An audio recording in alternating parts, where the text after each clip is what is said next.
Delhi assembly ఎన్నికల్లో 57% polling, బీజేపీకి పట్టం కట్టిన ఎగ్జిట్ పోల్స్.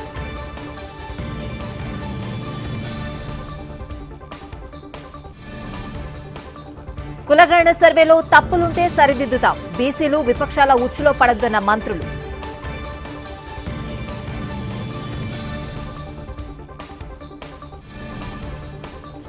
(2014) సమగ్ర కుటుంబ సర్వేపై సిబిసిఐడి విచారణ చేయాలి. సీఎం రేవంత్ కు ప్రభుత్వ సలహాదారు షబీర్ అలీ లేఖ.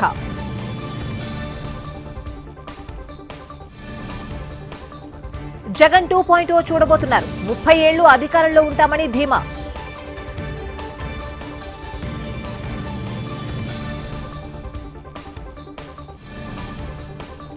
లిక్కర్ పేరుతో విచ్చలవిడిగా దందా చేస్తున్నారన్న వైసీపీ, విచారణలో అన్ని తేలుతాయన్న టీడీపీ.